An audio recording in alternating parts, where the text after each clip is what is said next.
After studying this module, you shall be able to learn about the census and sampling approaches used for drawing inferences about a given population. You shall be able to comprehend that both the census and sampling approaches have their own advantages and disadvantages. Study the principles on which the theory of sampling is based.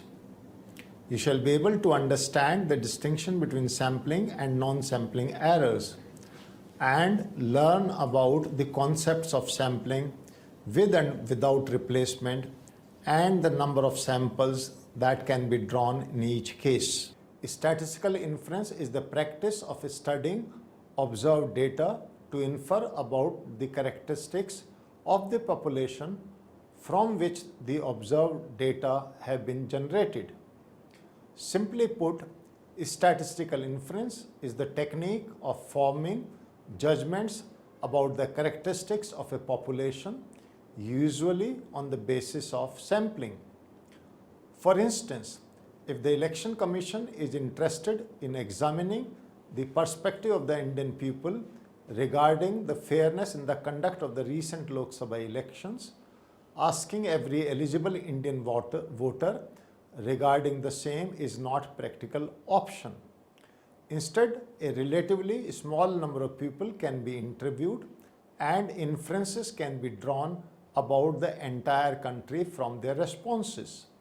The people thus actually queried would constitute a sample of the larger population of all eligible Indian voters. Let's start with studying the census and sampling approaches. Starting with the population, which is the collection of all individuals or items under consideration in a statistical study.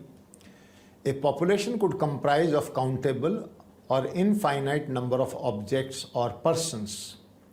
A finite population is a potentially countable and finite group of objects or persons.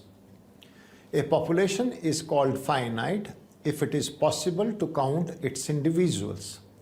For instance, the number of vehicles crossing the Noida toll bridge every day is a finite or countable population.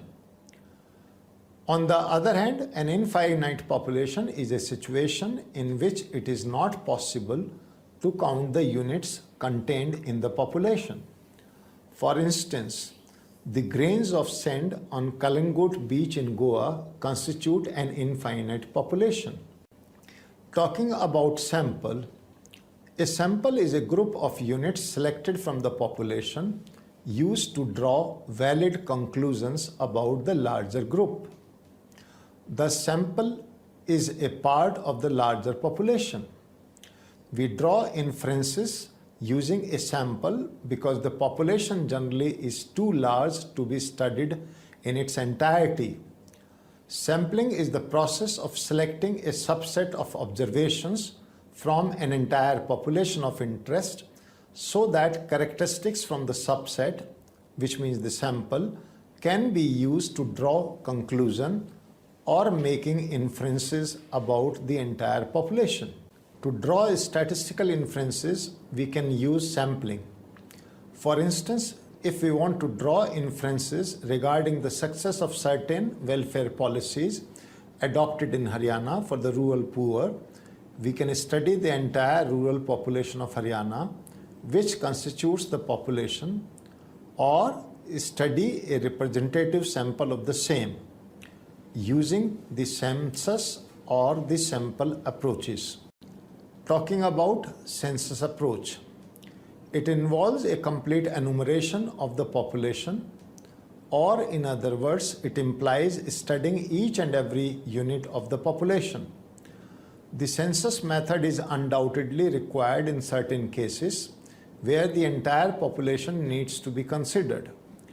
For instance, it is essential to conduct a population census periodically.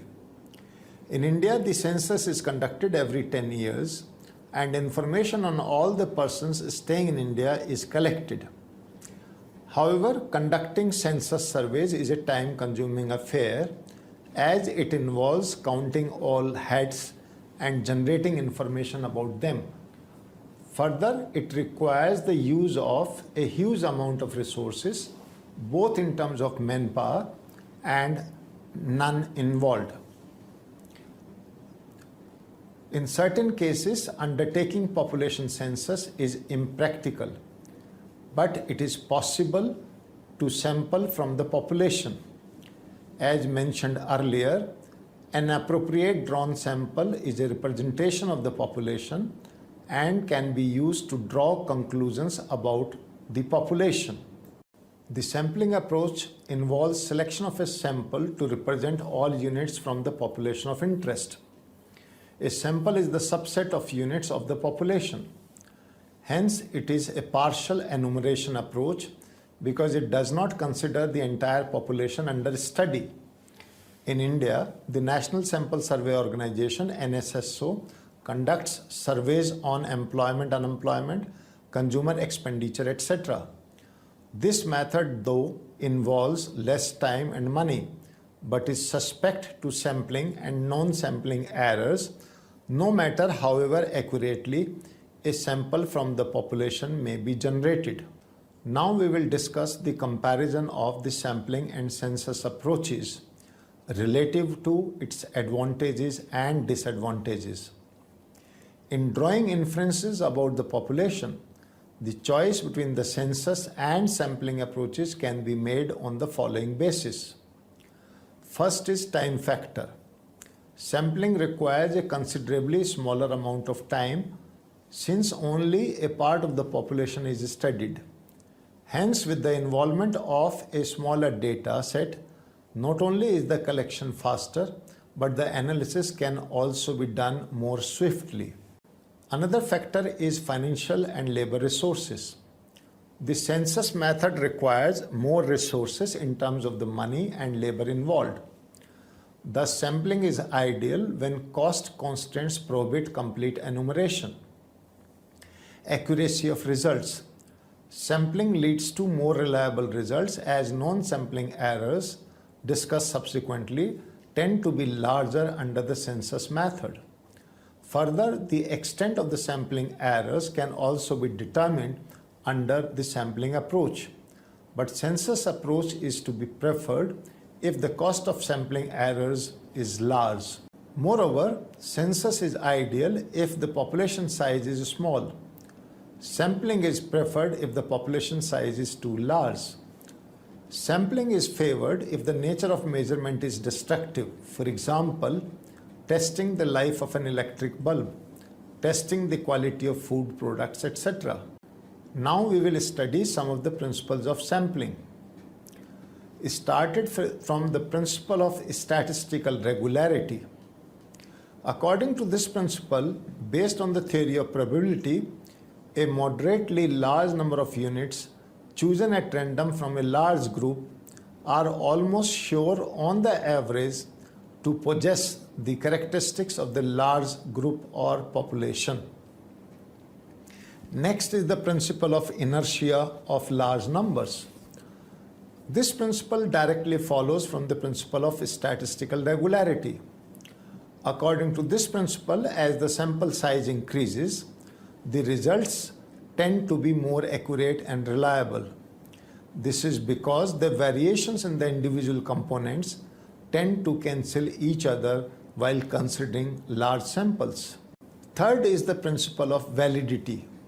This principle states that the sample design should be such that it provides valid estimates about the population units. And the last one is the principle of optimization. This principle impresses upon achieving a given level of efficiency at minimum cost and obtaining maximum possible efficiency with given level of cost. Thus, it emphasizes the desirability of obtaining a sampling design which gives optimum results. Let us discuss the steps to be involved in the sampling survey.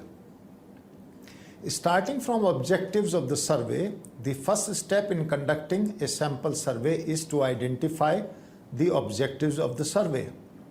These objectives should take into account the available resources in terms of money, manpower, and time limit required for the availability of the results of the survey. Next is population to be sampled. The population should be defined unambiguously. The population to be sampled should coincide with the population about which information is wanted. Then comes the data to be collected. The data should be collected keeping in mind the objectives of the survey. Generally, too many questions are asked, out of which only a few are subsequently analyzed.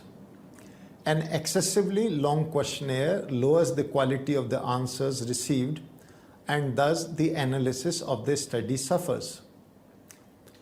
Then we define the sample frame. The sampling frame is the list of individuals who form the population. Simply put, it is the list of pupils such as the telephone directory, electoral register, etc. The sample frame should, so far as is possible, be comprehensive, up-to-date, and free of error. The population is divided into sampling units for the purpose of sample selection. Every element of the population should belong to only one sampling unit. Thus, the sampling units must be distinct, unambiguous, and non-overlapping. However, in reality, sampling frames either tend to over-identify or under-identify the population. Thus, these should be designed very carefully. Moving on to sampling design, careful selection of a sample design is an essential prerequisite. Appropriate thought and attention should be given to the procedures of selection and the estimation of the population parameters, the sample size, and the desired degree of precision. The relative costs and time involved for each possible sample plan should also be considered before making a decision. Pilot survey. Conducting a pilot survey helps in pre-testing of the questionnaire and is helpful in catching errors, streamlining the questionnaire design, and planning out time and cost logistics. Conducting the fieldwork. The fieldwork is the final stage in the sample survey. Fieldwork should be undertaken carefully. The personnel involved must receive adequate training in the purpose of the survey. Further, continuous scrutiny and analysis of the filled-in questionnaire is essential to help identify the mistakes, if any, made by the investigators, which can be corrected. Appropriate procedures for handling non-response should be laid. Summary and analysis of the data. The completed questionnaire should be edited for the rectification of recording errors or deleting erroneous data. The data needs to be checked for non-sampling, enabling further statistical data analysis. Finally, computations of the estimates are performed and a presentation of results is prepared. Information gained for future surveys. The completed sample can be used as a guide to improve future sampling of a similar nature. The learning gained from the conduct of the sample survey can be incorporated in the future planning of sample surveys that in turn can give more accurate estimates. Now we will study sampling theory assumes that the true value of each unit in the population can be obtained without any errors. However, in practice, this is generally not achieved due to several reasons and practical constraints. These errors involved in the collection, processing, and analysis of data can be broadly classified as sampling errors and non-sampling errors. Let's talk about sampling errors. These occur because only a part of the population is considered to draw inferences about the population. They are the difference between the result obtained from a sample and the result that would be obtained from a census conducted by using the same procedures as in the sample. Despite attempts to minimize the differences between the results from a sample survey and that of the total population, there are likely to be some sampling errors which can be broadly classified as follows. First kind of sampling error is population specification errors, which arise when a researcher selects an inappropriate population from which to obtain data. For instance, a researcher might interview mothers while conducting a survey on instant noodles, ignoring the fact that children are significant influences in these decisions. Non-response errors occur either due to the inability of the investigator to make contact with all the members of the desired sample, or due to refusal on the part of the selected sample member to answer some or all of the questions put across. Moving on to measurement errors arising due to faulty wording of questions, behavior of the investigator, wrongly interpreted and recorded answers, incorrect editing, coding, and descriptive summarization. Other sampling errors include selection errors in picking of the respondents by the investigator. For instance, in studying the perceptions about marriage in young adults between 20 and 45, the researcher could end up picking a sample of individuals belonging to the early 20s, hence not representing the true population to be studied. These errors can be reduced by appropriate and careful designing of samples, careful selection of sample statistics, and considering larger samples. The last factor is demonstrated in the following figures. There exists an inverse relationship between the size of the random sample and the sampling error. The upper panel of the following figure 3. Hence, given the population, if we select a larger random sample, as shown in the lower left panel of figure 3, the sampling error, which is demonstrated by the blue region, reduces considerably. Moving on to non-sampling errors are errors that arise due to factors not related to the selection of the sample from the population and can even be present in a census study. The non-sampling errors in certain cases may be large and require greater attention than the sampling errors. Further, though sampling errors decrease as the sample size increases, the non-sampling errors increase as the sample size increases. Non-sampling errors can occur at any stage of planning and execution of survey or census. These errors can be broadly classified as follows. Let's study some non-sampling errors, specification errors, such as improper specification of the scope of the study and its domain, incomplete coverage of the population or sample, faulty definition, and improper specification of the data to be collected. Ascertainment errors include both coverage and content errors occurring due to defective methods of data collection, inexperienced and untrained investigators, faulty questionnaire design, response errors including inaccuracies due to failing memory, general lying, and investigator/respondent bias and non-response errors.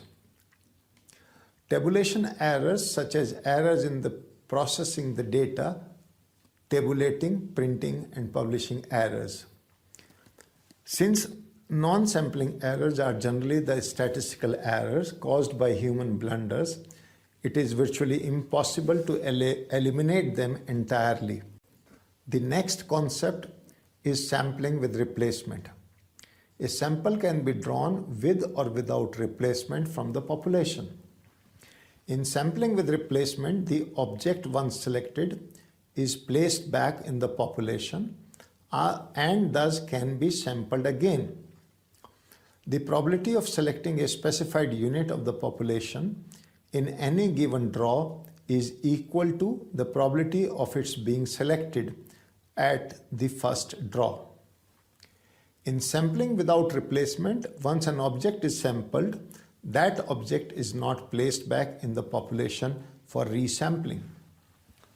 In sampling with replacement, the two sample values are independent. This means that the first value or sample picked does not affect the subsequent samples or values picked. On the other hand, in sampling without replacement, the two sample values are not independent.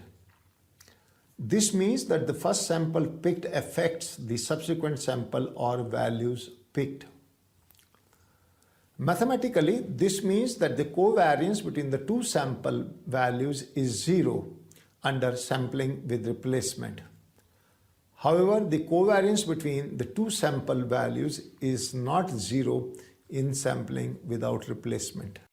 Consider an example of a population consisting of 12 individuals labeled as 1, 2, 3 to 12.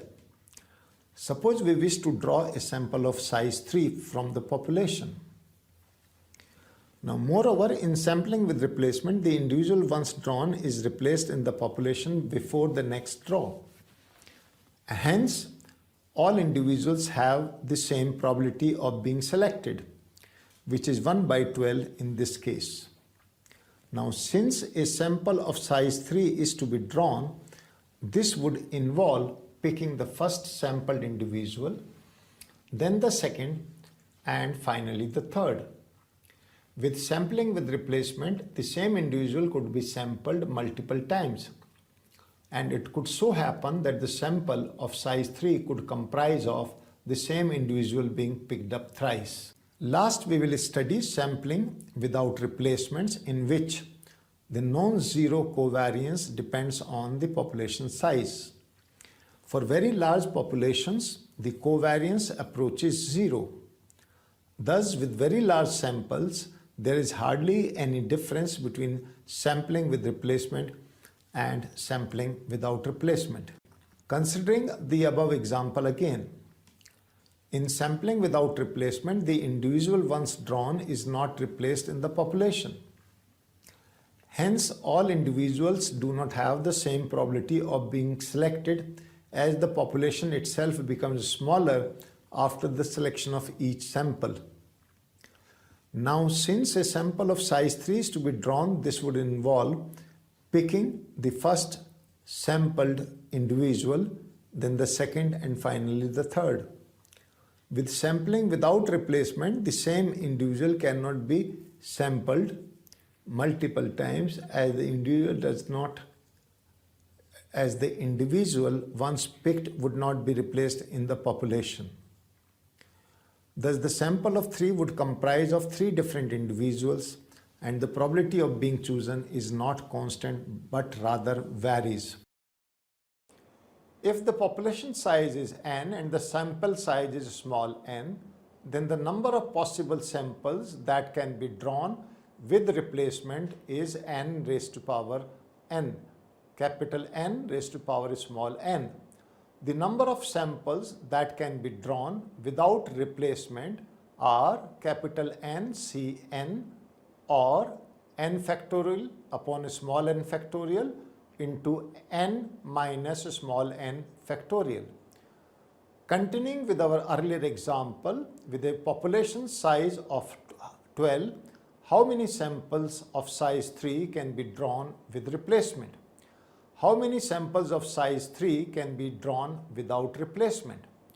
In sampling with replacement, the number of possible samples that can be drawn is capital N raised to power small n, where n now is 12 and small n is 3 in this case.